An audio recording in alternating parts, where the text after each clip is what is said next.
You are now listening to the Film Situation podcast. So I'm happy to be joined by our producer, Cole Howard, to discuss Cannes 2026, which just wrapped up. It's the #1 film festival in the world, and we're going to talk about some of the winners this year, and at some point I'll announce my top 5 list of films that I just want to see that are on my watch list, at least. How are you doing, Cole?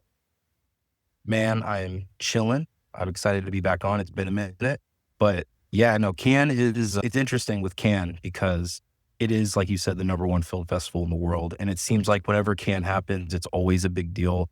And you always hear these crazy stories coming out of Cannes of, this movie was amazing. This movie had a 30-minute standing ovation. You hear all these crazy things about what's coming out. So it's always very interesting going into not just award season later on down the year, but just when some of these films come out and have a wide release in general. It's always really exciting to mark off, oh, this is on my watch list. This is on my watch list to see what is new to be excited for coming out in the future. Yeah, for sure, man. I've actually attended it twice, and yeah, let's talk about that at some point. I'm really curious to get. Yeah, we'll unpack that vibe for sure. Yeah, I attended it. It's been some years now. The last time I was there was in 2019 with my producer at the time, George Rudai, and yeah, we'll get into it. Sure. So I guess let's talk about some of the winners here. Let's do it. A movie called FJORD won the Palme d'Or, which is the top prize at Cannes, and it was directed by Christian Mungiu. I'm probably botching the name. Close enough. How would you say the name?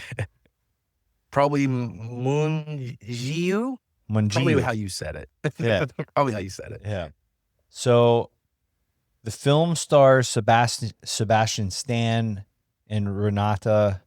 Reinsve. I don't know. I'm botching that one. I think that one. I think I know that. I think it's Renate Reinsve. I think it's that one. Renate Reinsve. Okay, I like it. Yeah, there we go. That sounds a lot better.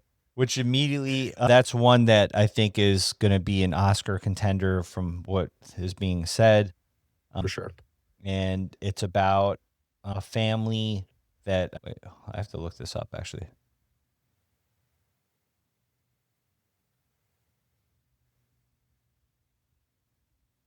It follows an immigrant evangelical Christian family who moves from Romania to a remote Norwegian village. And after their teenage daughter shows up to school with bruises, they become the target of intense scrutiny by Norway's strict child protection services. And I guess the movie examines the culture clash between conservative religious values and progressive Scandinavian social systems, exploring conformity and parental rights. I'm curious to see it. Obviously, this is one that I'm excited to see. No, same here.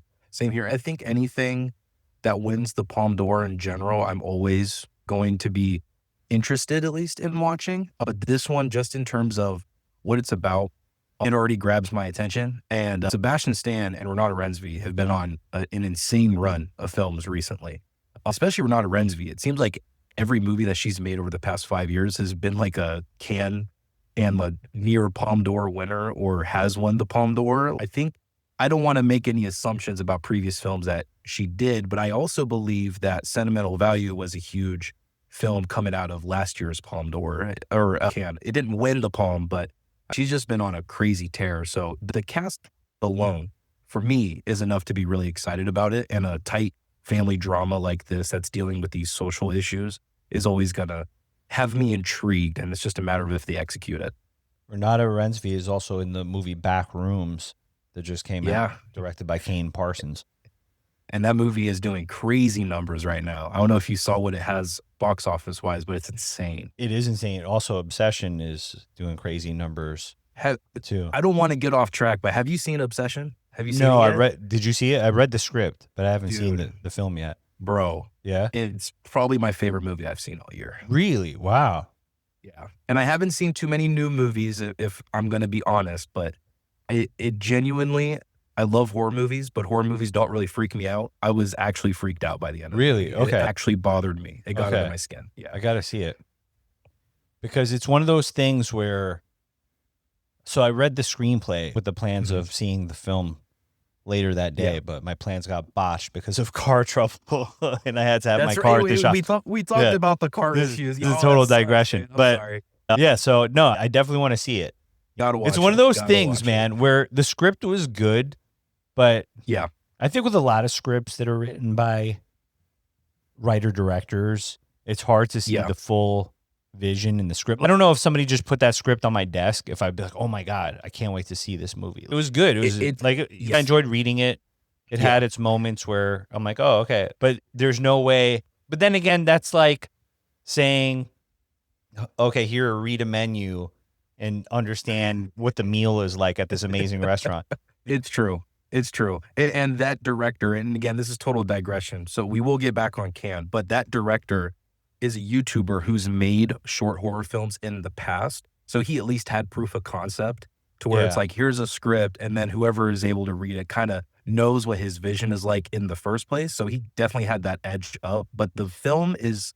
And it's worth noting that he's very young. He's 26 years old. He's extremely young. I think they said he just broke the record for the youngest person with the biggest box office opening in history. And what's even crazier is that the film is already at 100 million worldwide, and it was only 750,000 was the budget, but it made more money its second weekend than its first weekend. And that has not happened this century at all. It's the first time it's happened in this century. It's crazy. It's crazy. That is crazy. The film exceeds in its acting. Its directing is great, but the cinematography is amazing. The lighting is immaculate. Some of the best I've seen in a very long time. So highly recommend it. Great film. Okay, I actually want to look up real quick who the cinematographer was. So Kane Parsons was the director. And that was Backrooms. Yeah, my bad. I was mixing them up for a second. They have similar Curry Barker. And Kane Part. It's like kind of similar names. I can kind of see it. I get you. All right. Curry Barker was the director of Obsession. And the cinematographer was Taylor Clemens. And Taylor Clemens, I wonder if I guess he must have just shot. Like the rest of the stuff that he's known for is short films, really. Yeah, I think he's also like a pretty young guy that hasn't done a whole lot feature-wise. Wow. It's crazy. It's crazy. All right, back on the can tip. James Gray's Paper Tiger. That's probably number one on my list of films to watch. Yep. And shout out to Ross Brodar, who is the locations manager of Paper Tiger. He was just on episode number 80 of the Film Situation podcast, and he's worked a bunch with Anthony Katagis, the producer of Paper Tiger. And Anthony Katagis has produced several of James Gray's films over the years. And I'm a big James Gray fan, I gotta say. I love We Own the Night. Have you ever seen that? We Own the Night? I have seen We Own the Night. I really liked it. And so here's the interesting thing about James Gray for me. Everything that I've seen of his, I liked, but I've probably only seen 2 movies of his. So I've really done myself a disservice by not spending time with his catalog, but I'm very interested in this movie. I haven't seen everything he's ever done. I don't think I never watched Ad Astra, actually. That's the only other movie of his I'd seen. Is okay. Was it good? That's it. That's it. Worth I watching? really liked it. I think it got shitted on really easily because I don't think it was what people expected it to be. It's a sci-fi movie, but made by James Gray, right? So it's not going to be this huge. Is it like a lo-fi sci-fi? Yeah, it really. Okay. It definitely. I'm okay with that. He didn't skimp out on the money. He definitely put some money into it, and it looks really good. But yeah, it's lo-fi. It's low-key. It's more about the personal. It's more about it's a character-driven story versus which a lot of James Gray's films the sci-fi are, right? So yeah. I like it though. Yeah, I want to see that one because I think that is probably the only film he's made that I haven't seen, to my knowledge. I would check it out. I would definitely check it out. So, Paper Tiger is about. I have to look up what these movies are about because I haven't seen them, obviously. True. We did not go to France. Full disclosure, we did not go to France. I would have liked to. He's too busy. So, it's with Miles Teller, who is a family man trying to build a better life. It takes place in the late 80s New York, and involves the Russian mafia, which I'm in. You just say that and I'm already on board. Adam Driver is in it, who plays his brother, and Scarlett Johansson's in it too, who plays his wife. And it reportedly, it's about a scheme involving an environmental cleanup, and it centers on familiar James Gray territory, like family and brotherhood and moral compromise and New York and crime and immigrants. And yeah, I'm excited to see this for sure. Yeah, the moment you said Russian mob, like that's like totally up both of our alleys. You know what I mean? That's Absolutely. that's Did you perfect. ever see Two Lovers?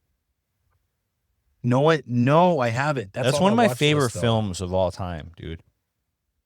That's We like, talked about that yeah. a while ago, but It's- yeah, I still haven't gotten around to it. it's with Joaquin Phoenix and Vanessa Shaw, who's incredible in it, and Gwyneth Paltrow is really strong. Yeah, in it that's as been on well. my list for a very long time, and I Yeah. have to watch it. Yeah. Because before we watch Paper Tiger at any point, whenever that is, I plan on doing some sort of James Gray like marathon. I need to watch more of his films. Rewatch We Own the Night, because Okay. unless it's been a long time, unless you saw it somewhere recently, I don't know. It's been a minute. Seeing that in the theater was incredible, and then it's just a great film. And I remember buying the DVD and watching it with James Gray's commentary, and he did a lot of Oh, that things must in have that. been great. It was great because he kind of, and I've said this many times on the podcast, but when I was younger and used to watch DVDs with the director's commentary, that was like an early film school for me, because you'd get True. directors like James Gray or Paul Thomas Anderson back when he used to actually do audio commentaries for his very early films like Hard Eight and Boogie Nights. But and then like Ridley Scott, especially, and Tony Scott. Yeah. They would break down things in their movies and how they made their films that were just really amazing. And there's some streaming channels that still kind of put out commentaries. Like if people subscribe to the Criterion channel, you'll watch certain films that you could also throw on the commentary track. I wish more streaming platforms did that. I wish that was like a thing on Netflix and Amazon and stuff.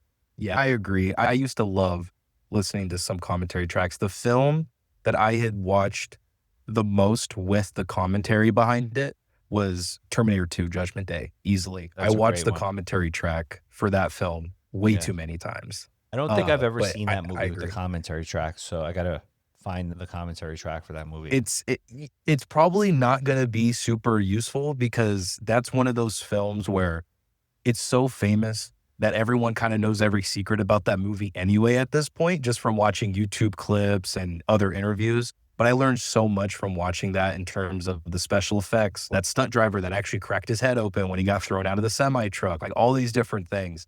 But again, this was not pre-internet, but pre-internet in the way it is now, where it feels like if you're on the film side of the internet, you get content like this every single day. But so it was really cool seeing that at the time. That's a good point. And can I say a couple quick things about Please, Paper man. Tiger, just to kind Absolutely. of hype us up? Sweet. There was a couple things I heard about the film that make me even more excited about the movie. Apparently, Adam Driver is already in early Oscar contender conversations from this film. So that's really exciting, because I love Adam Driver and I feel like he's really good in basically everything I've seen him in, but he could be really hit or miss in the films he chooses to be in. So it's really exciting to hear that. And then apparently there's a shootout in this film that's some of the best shootouts you'll ever see in a movie ever. So wow. Okay. I hate to hype you up, but I've already been hyped up, and now I'm even more hyped up about Paper Tiger. you. Yeah. So that's awesome. And what are you excited about? What are you excited about seeing? So the film I am most excited to watch, my number one, I think Paper Tiger is probably 2 or 3. It's right behind this one, is Hope. The Korean film? Yeah. Yes. And I've heard pretty mixed things about it, which is... It looks good. That's on my list as well. I thought the trailer was great. I've heard mixed things about it coming out of Cannes, but he made probably my favorite horror movie of 2016 in The Wailing. I love that film. And so I am just really excited because he hasn't made a movie in I 20 haven't years. seen The Wailing. I got to see it. Put that on your watch list. I'm going to put it on my watch today. list. That movie is amazing. Yeah. You got to put two I love lovers on your watch list. I did. I did. We're trading off. It's movies on the shameworthy. watch It's list. shameworthy. All right. Oh no! Don't say that. Oh no! Gotta watch it today then. The Wailing is probably a shameworthy one, right? That I haven't seen. No, sure. Why not? Yeah, shame. It's not like never having seen The Godfather or something like that, but Yeah, that's but true. people do Which talk about it like it's an amazing, super amazing. film. It's great, and I don't know how you are with Korean cinema. I but, love Korean cinema. Oh, same. I'm And a I fan. love how so many Korean directors blend genres together, and The Wailing is no exception. They effortlessly blend in comedy with horror, dread, and drama. And I love the film personally, and it's probably one of my favorite horror films of the last decade. So I'm really excited for this film, even if I'm hearing mixed things reception-wise about it. I'm really excited to watch it. In 2019, when I was in Cannes with my friend George Rudai, we were invited to the premiere of this Korean film called The Gangster, the Cop, and the Devil. And Oh yeah, that was a great movie, man. It was that really, movie's really good. it was so good, and it was so awesome to see it there at the premiere in Cannes. Oh, dude, I'm jealous. I That was love a good movie. one. Yeah, that was an awesome one to see in the big screen there. Yeah. I think that's on Netflix for anyone that wants to watch it. I The think I could Gangster, be the Cop, wrong. and the Devil. It was on Netflix for a little bit. It could be on Hulu now. But if anyone wants I'm to looking watch it up right it's now. on the Amazon streaming. Prime for free, Okay, and it's on Tubi. If you there you want to go. watch, If anyone wants to watch that movie, please watch it. It's really good. it's really good. Yeah, we could go down a whole Korean movie rap. Oh, bro, you know what? If we do a Hope episode, bring me on. Have you ever and seen- We can do a whole. Have you ever seen Sympathy for Okay. Mr. Vengeance? Hell, yes, absolutely. I Yeah. love that. Yes, That's a great for one. Sure.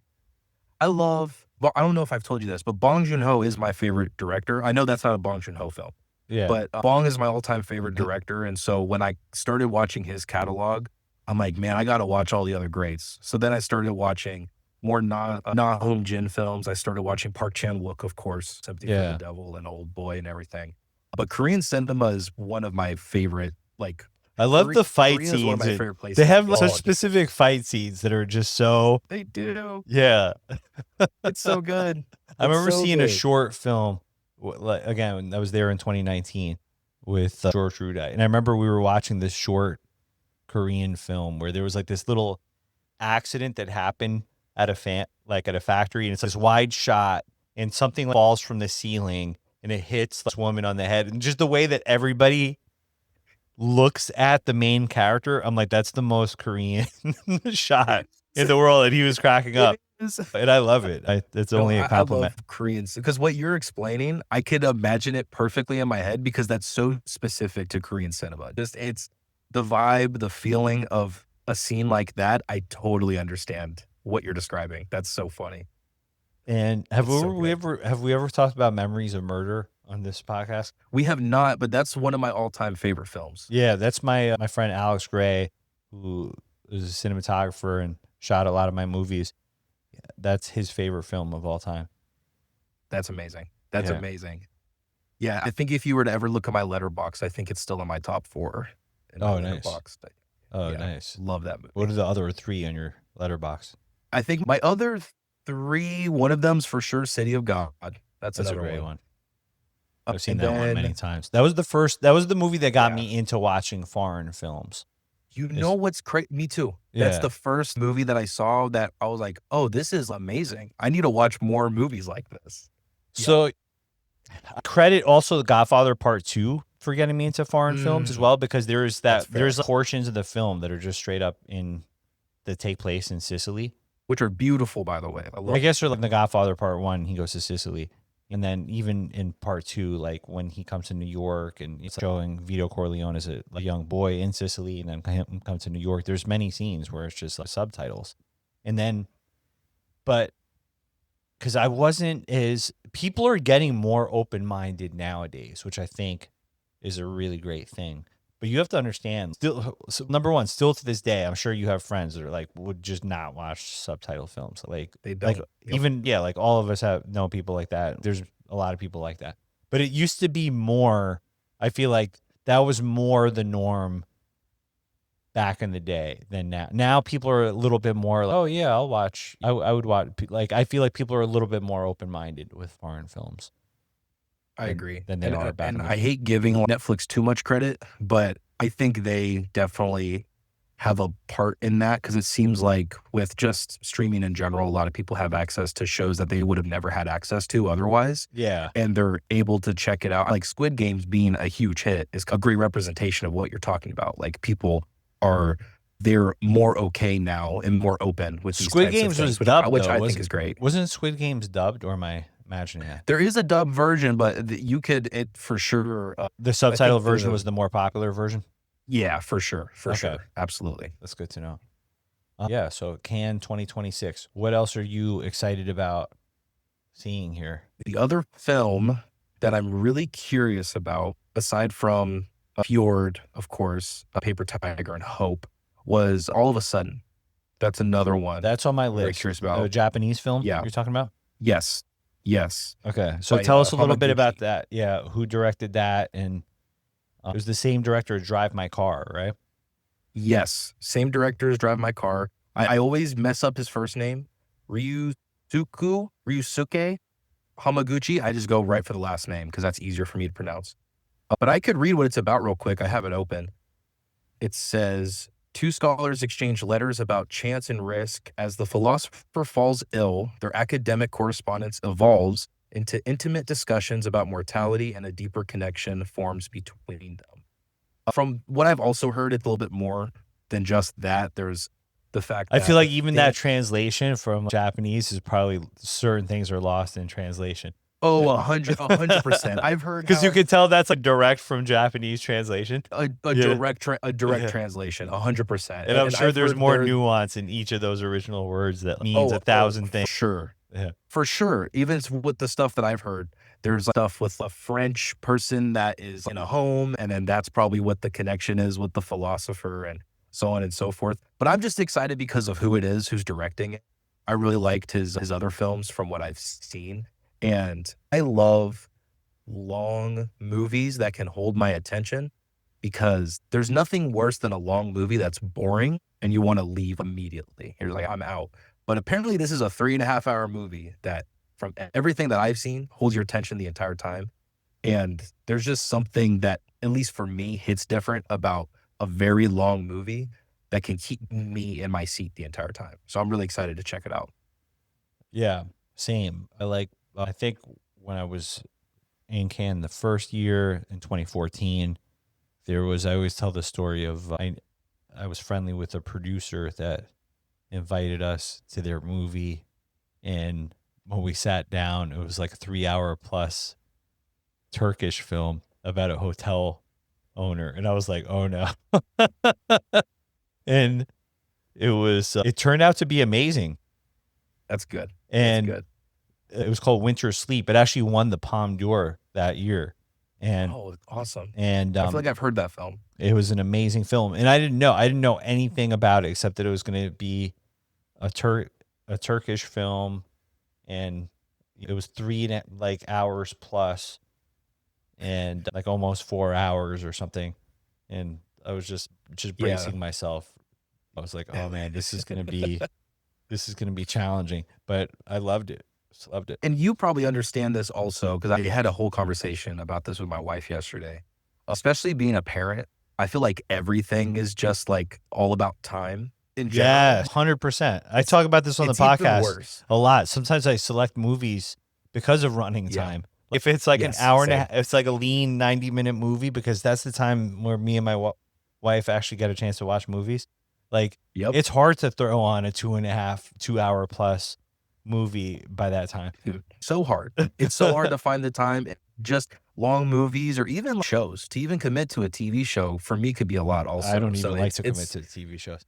Me neither. Yeah. Me neither. It's rough out here. So to hear that a film is that good and has that long of a running time, I love that, if it is as good as what people are saying, because I want to stay in that world longer. I want to marinate in it longer. I want you to tell me more about it.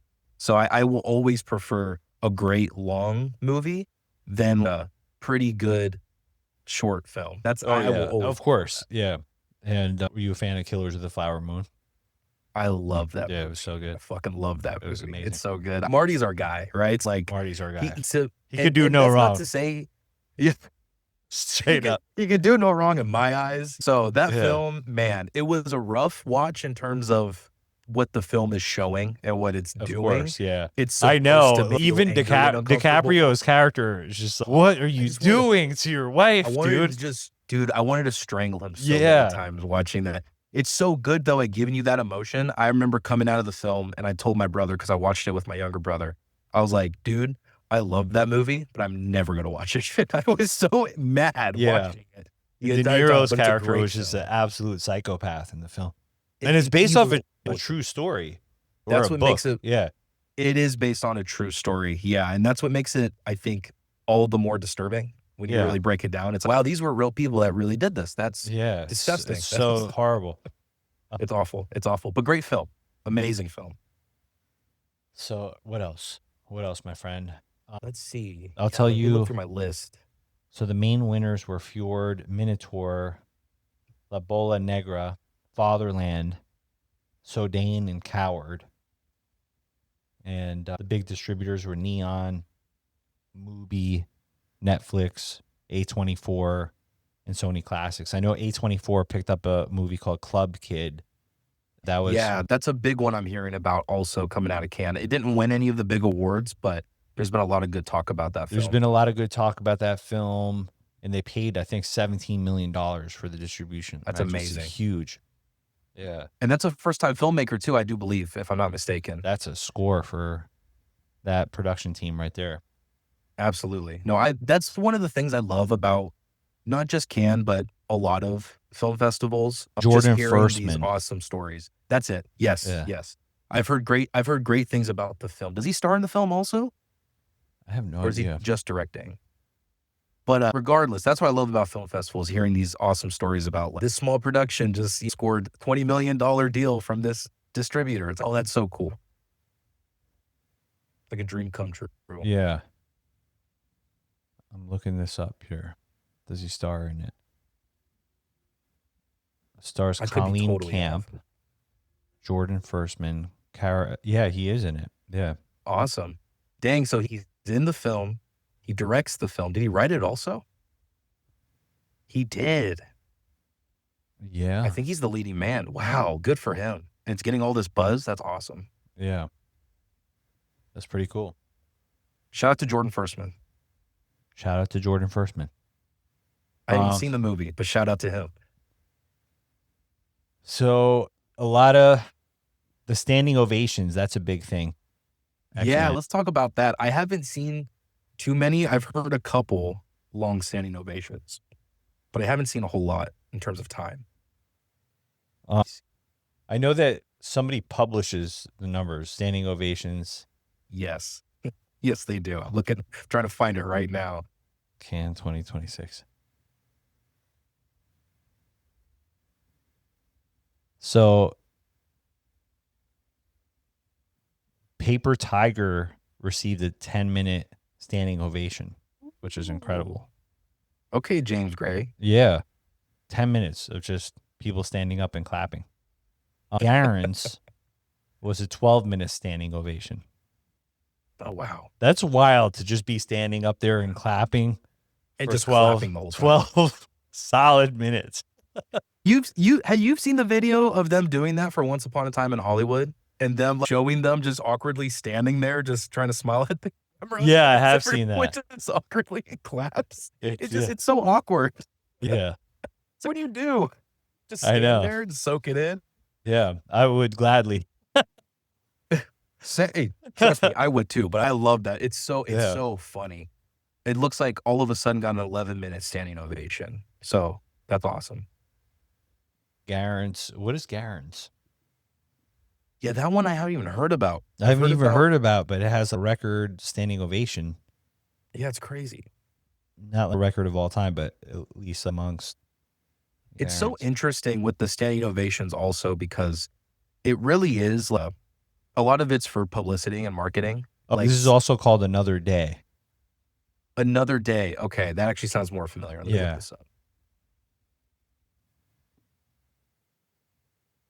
I didn't mean to cut you off. What were you saying? It's so interesting. No, you're good. You're good. No, I find it interesting too. I'm trying to see who's in this. So it's a French drama directed by Jean Harry. And yeah, it's about a struggling actress with an alcohol addiction that embarks on I haven't heard a 8-year-old single thing about this film. journey of self-transformation. Interesting. I haven't heard anything about this movie. And I've heard a lot about smaller, I don't want to say smaller, but films that maybe didn't win anything or didn't get a whole lot of buzz, or some people are like, oh no, this was pretty good. This was all right coming out. I haven't even seen anything about this. Did you see it? Oh, we texted about it already. You haven't seen it. It was just an accident. Yeah. The last year Not yet. went over the Palme d'Or. It's a great one. On my list. It's on my list. That film, Directed and then by Jafar Panahi. Yes, who is one of the most interesting directors in the world, in my opinion. Yeah, for sure. Did you see his film Taxi?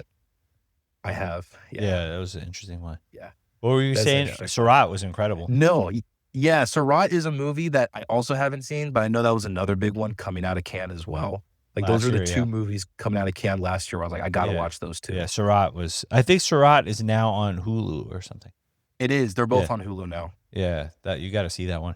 So let's talk about Neon for a second. Let's do it. Yeah. I don't think I realized that the founders of Neon were the same founders of the Alamo Drafthouse. I just found that out recently also. Which is pretty cool. And sorry, I had written down their names. Okay, it was Tom Quinn and Tim League, who also founded Alamo Drafthouse. And they founded Neon in 2017. And it was partially based off the name of a film they distributed, The Neon Demon. That's crazy. Yeah. That's who made that movie again? Nicolas Winding Refn. It was Refn, our boy, Nicolas Winding Refn. I know. That's right. Yeah, he had another movie in Cannes this year. He did, yeah. First film in a while. I forget what the title of it was. Her Private Hell. It's a sci-fi horror film called Her Private Hell. Have you seen the Pusher movies? Yeah. Oh, yeah. Yeah, absolutely. Those are incredible. Yeah, those are great. I love those films. I love those. I even liked what's that one with Ryan Gosling that isn't Drive? The Only God Forgives. I even like that movie too. A lot of people crap on that movie. I enjoyed the hell out of it personally. Yeah, I want to rewatch that one actually. So I saw it, but I don't remember it so well. It's polarizing. It's polarizing for sure. Yeah. He's made some polarizing ones for sure. He has. That's why I like him. I'm a fan. I haven't seen every single film he's ever done, but yeah. Have you ever seen Bronson with Tom Hardy? That's the one I haven't seen. Dude, no, that's the one I haven't incredible. Seen. That's the first one I ever saw, I think, from Nicolas. Yeah. And then I watched the Pusher films really shortly after that. And this was a couple years before Drive, I think. That sounds right. Yeah, because Bronson was 2008, I think. Yeah, I think I might have seen Bronson, maybe not the year it came out, but the year after or something like that. Oh, okay. Okay. You know? And then I saw the Pusher films and I was just fully on board. I was like, all right, whatever this guy does, I want to watch. I know he did a movie, a TV show called Too Old to Die Young, but... Yeah, that one I was kind of on. He had a couple good episodes in it, I thought, but nothing... For me, that really wanted to watch the rest of it. Nicolas Winding Refn. It's for me personally. I will always watch what he does because he's so interesting. But I know it doesn't hit it all the time. You know what I mean? Sometimes it's more interesting than the actual material itself. There's certain directors that are like that. Yeah, but I'll always watch whatever he does. Though. Ridley Scott is one of those directors, honestly. And I love Ridley Scott. 100%. I'm a huge fan of Ridley Scott, but it's not like everything he does is amazing. It's not like Marty. No. Yeah. It's so interesting because there's certain filmmakers where they have to do their vision and they get the leeway to do their vision. But sometimes you kind of question, should we have seen your vision in full? Maybe there could have been a little bit more editing. Maybe there should have been some more studio notes. You're saying? Francis Ford Coppola is another one like that, where he's made some of the greatest films he's made some duds. Straight up. Second half Francis Ford Coppola is kind of like... Sus? Okay. Like, all right. Megapolis But was again, crazy, right? always, Yeah. that is, the making of that film is way more interesting than the Did you film see the itself to me. documentary? I did. I Yeah, love the it was Mega so Doc. good. I love Yeah, the documentary. yeah, Like, what a it's incredible. shit show. I This know. is insane. I like how with Shia LaBeouf, how he just like, Dude, he was crazy. yeah, He was just, you could tell that he was annoying Coppola at like real hardcore. they would always butt heads over everything. It was like when he started beating up the one actor just randomly, he started like smacking him around. He's like, wouldn't I beat him up? His shoes are on my desk. I feel like I'd beat him up. He's like, no. He started hitting him. He wasn't ready for it. Oh man, Dude's crazy. Yeah, that's a crazy documentary. yeah. Have you ever seen God. Nicolas Winding Refn's film Bleeder? That one I haven't seen either. I don't think I've seen that one either. I want to see it. Those may be the only two I haven't was in seen. is 99. Bronson and Bleeder. I don't think I ever watched the Neon Demon, actually. I watched it.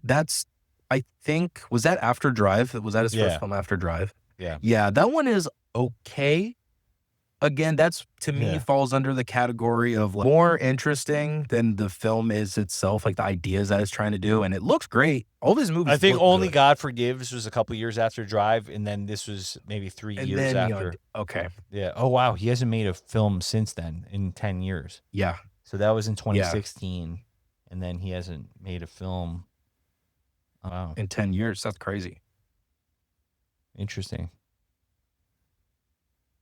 And if I'm not mistaken, I don't know if you saw it, but during Cannes, someone had asked him about his experience with, he had something happen to where he actually almost died, or he did die, and he got brought back to life. He had some medical condition Really? that, I think it played a huge part in him not making a film for a while because he had this medical problem. And I think he was clinically dead for a few minutes before getting brought back to life. And there's a really powerful interview of him during Cannes this year talking about it. He kind of breaks down talking about it and how important this film is for him, since this is his first film he's made after that experience. So I don't know how much the film kind of touches on those themes that he was speaking about when it comes to mortality, and since he literally experienced death, but it just makes it, I would have watched it regardless of that experience he had, but it's always really interesting to hear these extraordinary stories happen to people, and then him having this experience coming out of it. What is he going to do with that in this film? How is that going to affect not just this film, but his career moving forward? So I'm really excited, but I'm just happy to hear that he's okay and he's feeling better making movies. Absolutely. But Absolutely. I didn't know about that. It's really interesting. yeah, definitely check out the interview. It's pretty powerful. It's Yeah, like one of those panel interviews. Yeah, for sure. I definitely want to see that. Did you see a couple years ago Anatomy of a Fall? Did you see like? I did. I Yeah, did watch that That film. was a really good movie as well. That was really good. I need to rewatch that one because I might have overhyped it a little bit, because I came out of it being like, that was really good, but I didn't love it as much as everyone that I saw, and Yeah. everybody else that I respect love it as well. So I was like, okay, I liked it. I thought it was cool. I need to rewatch it though. I think I need to be in a different headspace I think to I've watch that film, seen. but I liked it. Yeah, I think I've seen. I'm looking at the list. Think I've seen all the Palme d'Or winners of the last 7 years, except for this movie called Titan. Oh, Titan? Titan. That movie is batshit crazy. my Really? guy. Yeah, it's It's a about body this, horror, I think he's a psychological. yeah. Okay. Yeah, read what it's about. Just read the synopsis.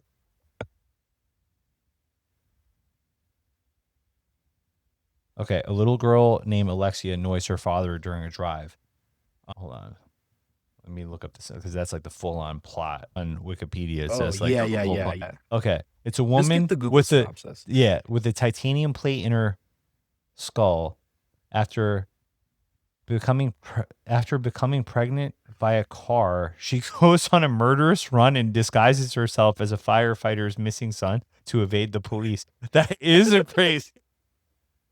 It's one of those things where you're like, dude, that won the Palme d'Or? Really? Okay. Yeah. I guess it well, was very well made. It's actually directed, I think, by the same director of Raw. Did you ever watch that film? No. Yeah, it's another French film about a girl that when she comes of age, she basically has this insatiable urge to start eating people.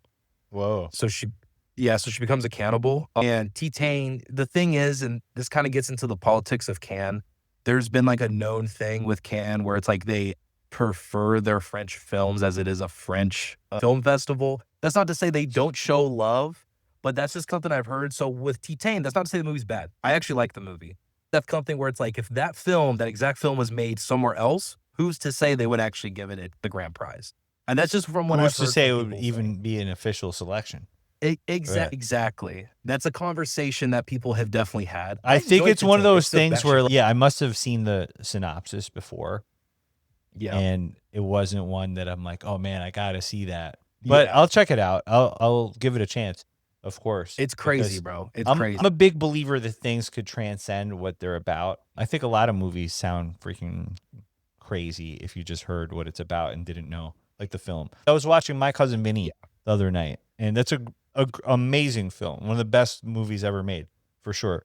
Like, certainly part of whatever top 100 category of best 100%. Films. But if somebody just told you the plot of that, you're like, okay, that's gonna most likely be a bad movie. Like, when they were pitching, like, it's amazing that movie got made at the time it did. We're like, okay, we're gonna make a movie called My Cousin Vinny, and it's about this guy, this Italian-American guy that shows up to the Deep South, and he's trying to get his cousin out of this false murder charge, and it's gonna be a hilarious courtroom comedy. I guess as a comedy, it could sound, but it's like, it's just, I don't know. It sounds so silly that I think the movie came out when I was a young kid, and I remember even as a young kid, it sounded like a silly concept to me. I think that movie, and I would like to know, because I genuinely have no clue. That feels like a movie that may have only worked if Joe Pesci was attached to it from the beginning. He wasn't even attached to it. Andrew Dice Clay was attached to it in the beginning. Oh, you're right. I did know that. That's even crazier. And the screenwriter wanted Robert De Niro attached to it. And they said, no, Robert De Niro is not funny, because this was like years before Analyze This and before he won his Collie Run with Meet the Fockers and everything. Meet the Parents and all that. Yeah. Yeah. Meet the Parents is incredible. But great film. Yeah. New one's coming out. I'm interested to see how that goes. I haven't seen the last couple of them, but this is like number 5 or something. I don't know. This may be 4. 4? I can't remember. Okay. I've lost track. Yeah. I've lost track.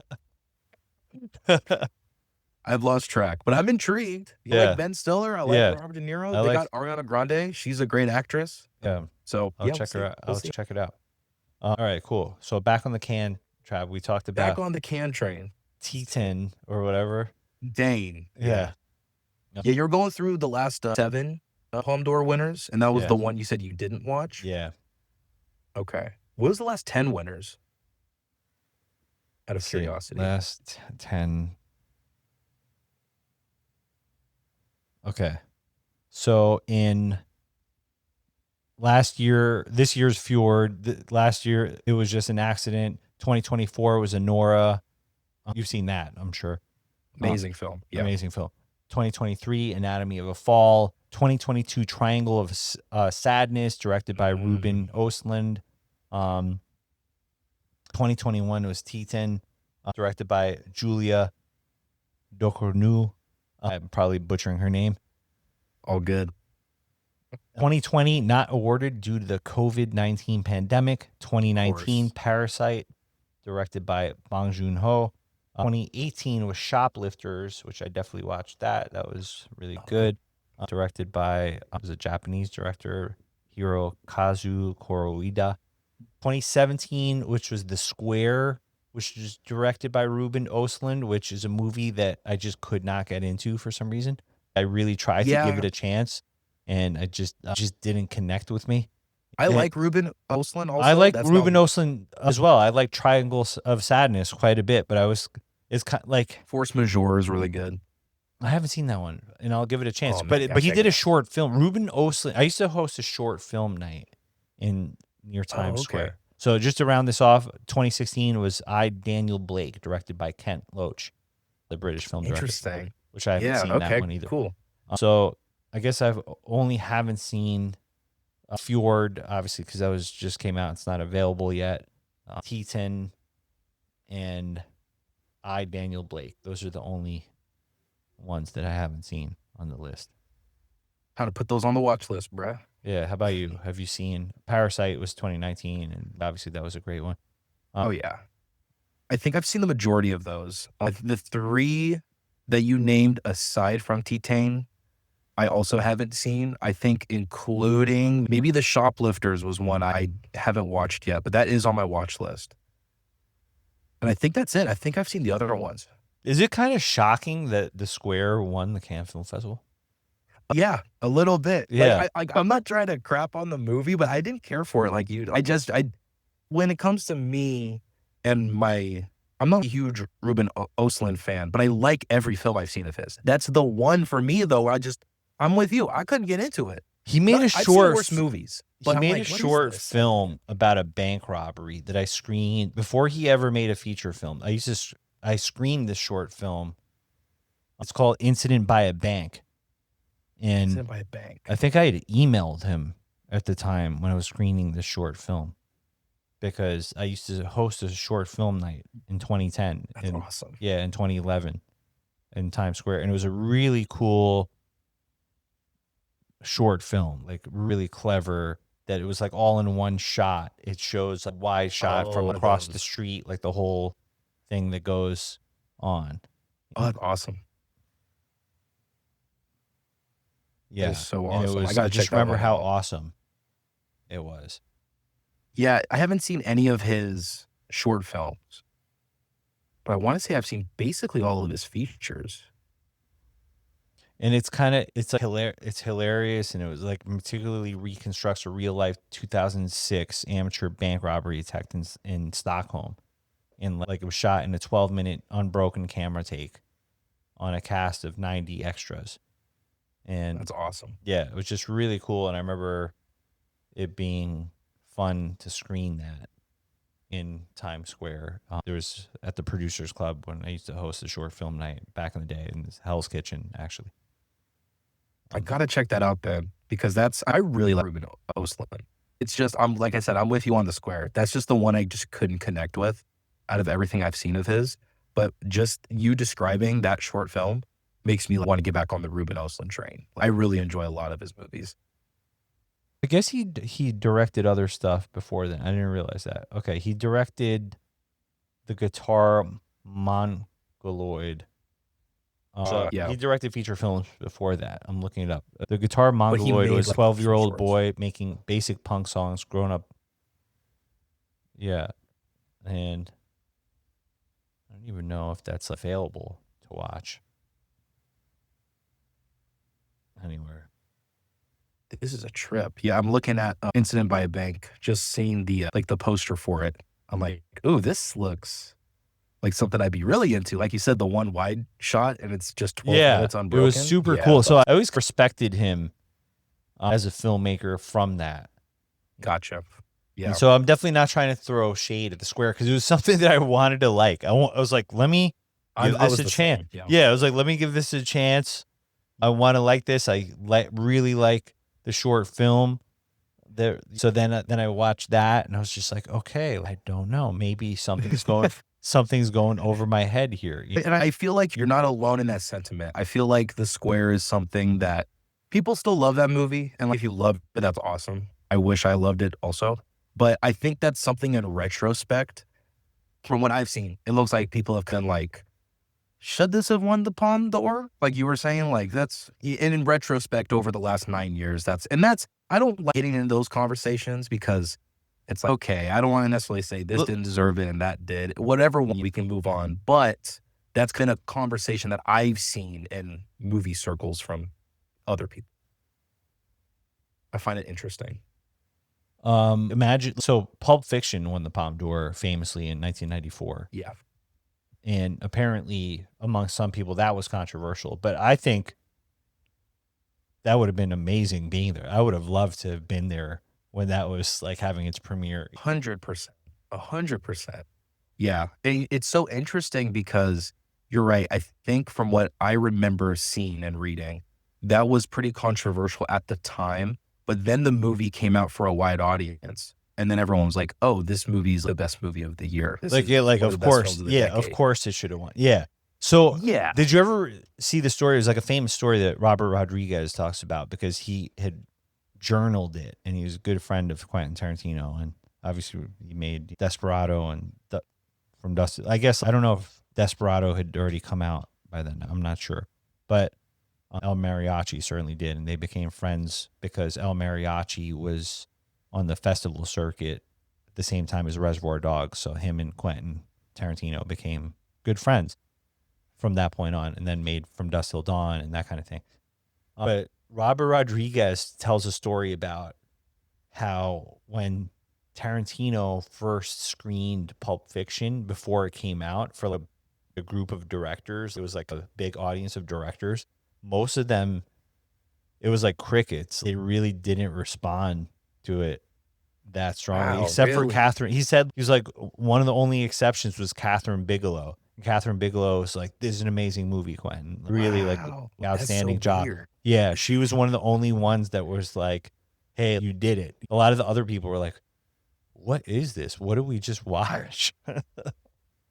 Which is It's so crazy to interesting. think about because, It is. yeah, It is. that was a movie when I was a kid. That was before your time, but man, seeing that. So I think that came out when I was in the 8th grade. And I remember I was home one week from school because I had the chicken pox. And at the time, quite honestly, my dad had this, like, at the time, this was like a big thing at the time. Certain people would buy these things in the Bronx. It was called the D-Scrambler, which you could, yeah, Okay. which you could buy, like, which you could watch pay-per-view movies for free. It would because Oh, back I in the day, see. cable, Okay. back then, if you were put it on like a pay-per-view channel, it was scrambled. It was like, Yeah.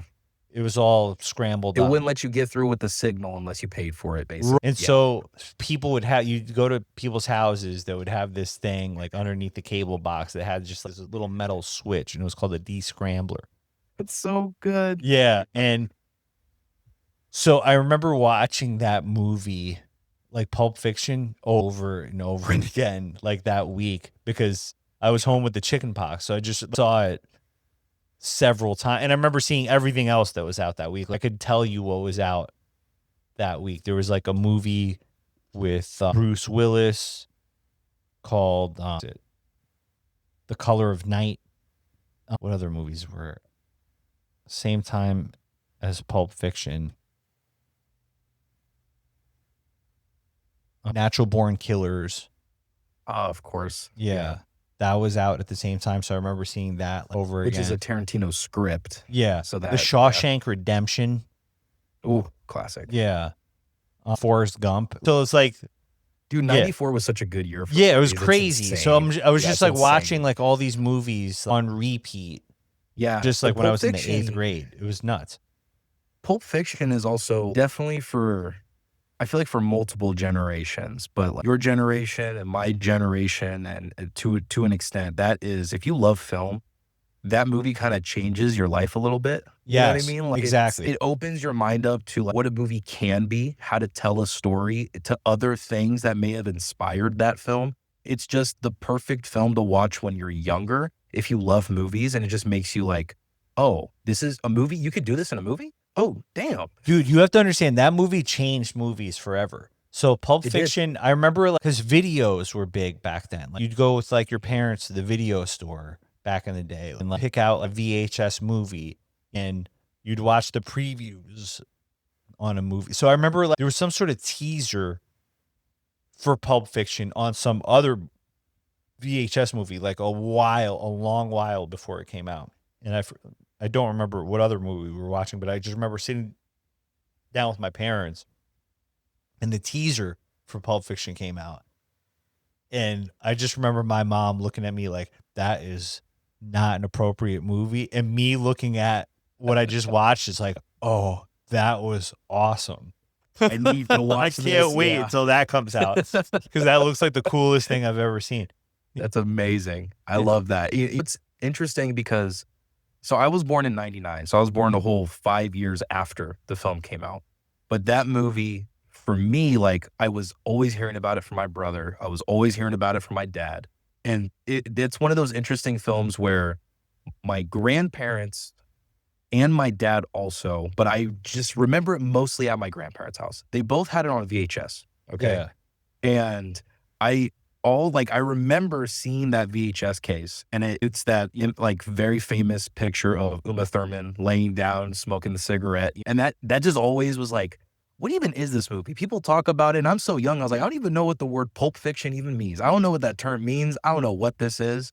And at some point, once I was old enough, in quotations, to watch the film, AKA old enough in my head to watch the movie, I was so blown away at how, like, it was nothing like I anticipated it to be based on, it exceeded my expectations. You build up this lore in your head with all these people saying, you just got to watch the movie. I can't describe the film for you. You just have to watch it because it's an indescribable movie. It's more about the experience. You just have to watch the movie.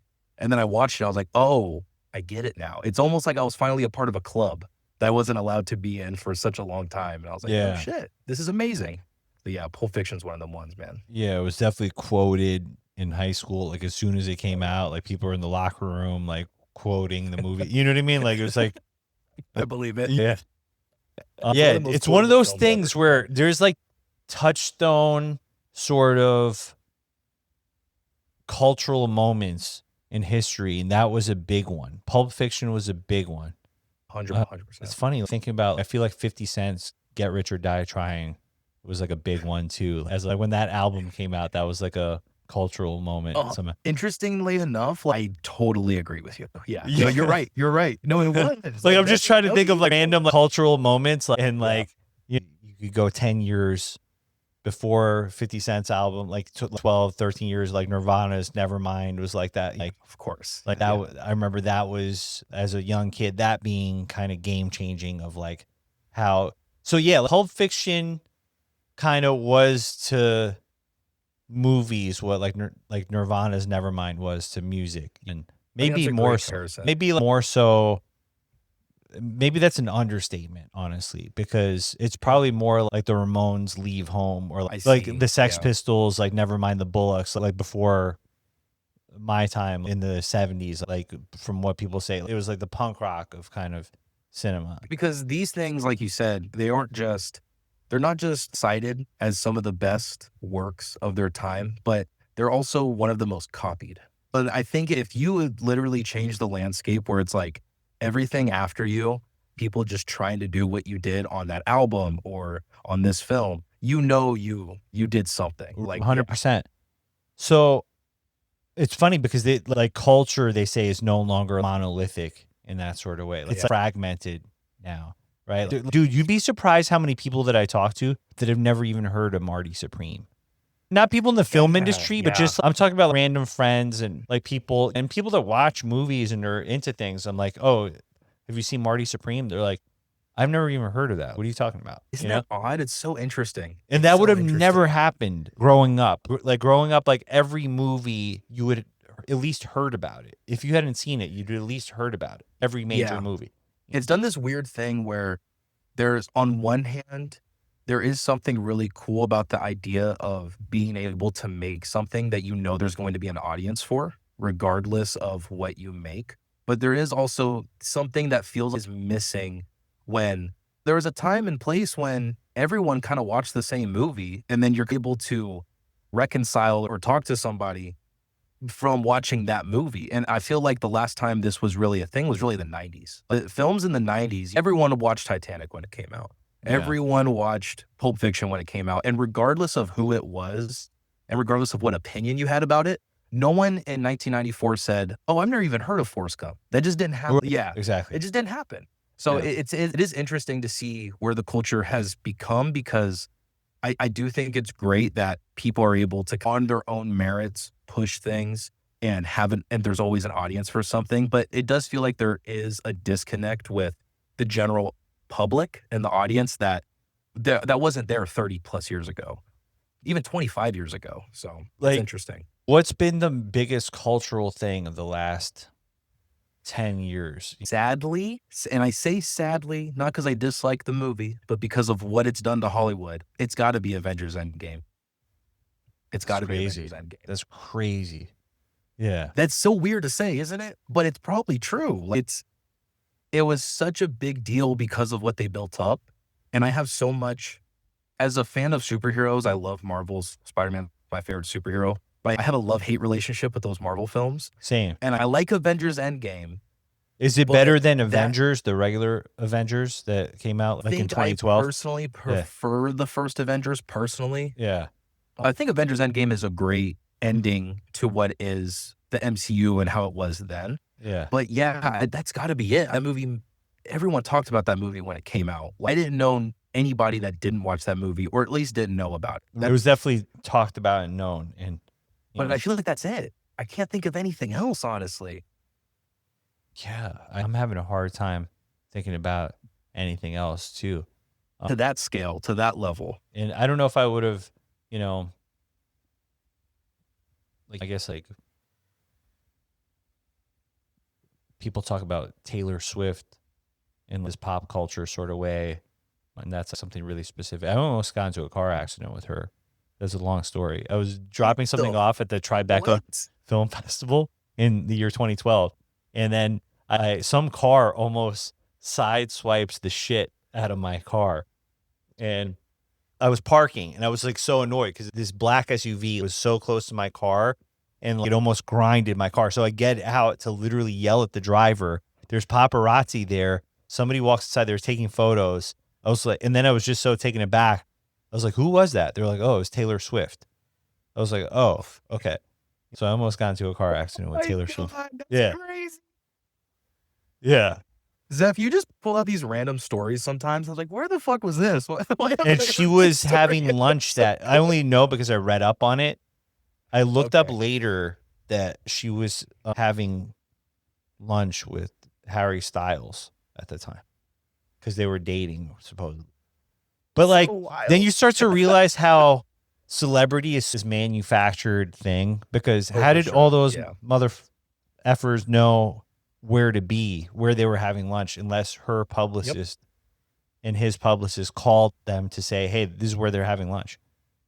It's all manufactured. So it's like, 100%. here, take, if they wanted to have a low key lunch, they would have not let their publicist know that they were going to be there having lunch. And I've heard so many stories of huge celebrities, like Michael Jackson used to do this, where when he would go outside, he would actually have a makeup team do his makeup so no one recognized it was his face because he had prosthetics on. He had a completely different face. And so it's like there are things that you can do if you don't want people to know that you're out and about, obviously. That might be a little too extreme, but that I bet that's going to be growing as masks become more and more realistic. Yeah, 100%. Like 100%. Where people, but then again, do they want to be regular people? If you want to get treated like a regular person, then that's probably Taylor not Swift now. Sorry, go ahead. I could see her doing. I could see somebody on that level of fame. I should say. I don't know about her. I just don't know enough about her in particular. But I could see on somebody on her level of fame wanting to. Okay, let me just go outside and what it feels like to be normal and go somewhere with my friend and go to the grocery store. Exactly. Because it's like you're always getting blitzed at every moment. It's a lot. I actually empathize with them. And people say, oh, that's the life that they signed up for. It's like, yeah, but it's not an easy life like people think, like where every interaction is just intense. Yeah, it's the life that they sign up for, but also it doesn't mean that they don't deserve any privacy at all. They're still a person, right? Exactly. So yeah, and the thing is, it's so interesting because like you were saying, like, that really in 2012, you said this happened in 2012, right? Yeah. The car. Okay, got you. At that time, I could totally see, like you said, how these things get manufactured. How did all these people know? I 100% agree with you. And even now, Taylor Swift, she's at an even like crazier level of fame. She's at an even crazier. She was like ultra famous back then, but it was now she's at this almost Michael Jackson level of fame. She can sell out 100,000 seats if she wanted. Yeah, she's definitely one of the most famous people in the world for sure. And you can tell you don't see her as much, right? So it's like she definitely has that capability of being low key when she needs to be. So I find that so interesting. I didn't know that. That's so crazy. So crazy. You almost got into a car accident with Taylor Swift. That's wild. Yeah, it was actually, it was wild. wild. Yeah, it was wild. It was wild. And, you know, That's it was crazy. just, it was funny. Yeah. It is funny. But it was one of those things where I guess it would have been written about if the cars did hit, like all the paparazzi were there, like, oh, 100%. Taylor Swift got into a car accident, Tribeca. You know what I mean? Like, it would have been talked about for sure. yeah, like, even if it was the most, just the cars got scratched, it would have still been like especially tabloid if Harry fodder. Styles is in the car too. Yeah. Like, if he's also in the car because he just came back from lunch, dude, that's crazy. Yeah. Literally, I was about to go out and yell at the driver. The driver was just kind of like opening up the door, and then all these photos are being snapped. It was just like it was like chaos. It was just like, what is just going on right now? It's so wild. Oh, And it was like God, right next it's door to the crazy. Tribeca film office, and I was just there literally to drop off a submission on Greenwich Street in Manhattan. wild. Yeah. Holy shoot, Yeah. bro. That's crazy. That's crazy. Yeah. Oh, God. So, yeah, man. So,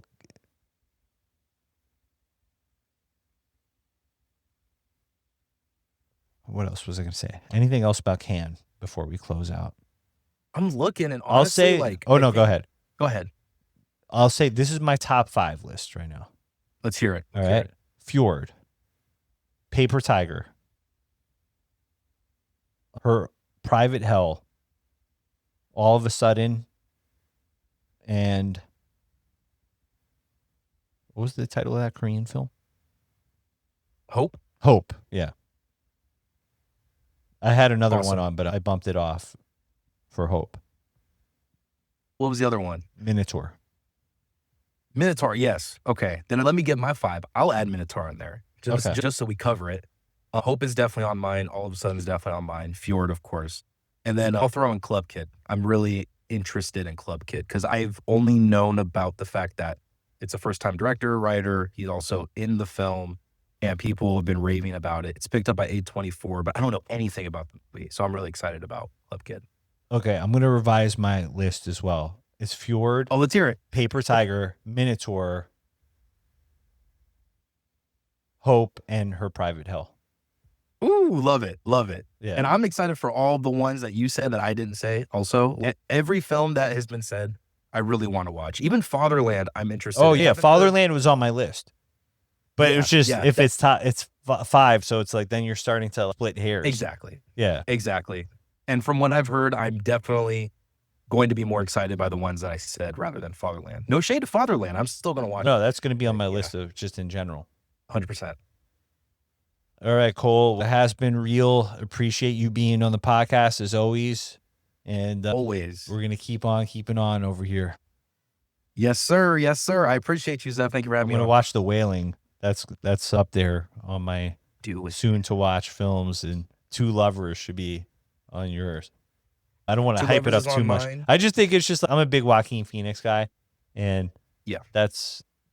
I just think it's like he's so great in this film. No, I'm excited. It's been on my list, but after having this conversation and talking about James Gray and my excitement for Paper Tiger as well, I'm definitely going to watch it. for sure. Yeah, and Vanessa Shaw, I feel like is not in enough movies. She's really good, actually. She was in a Yeah. movie called Ladybugs when I was a kid, and I think I was Okay.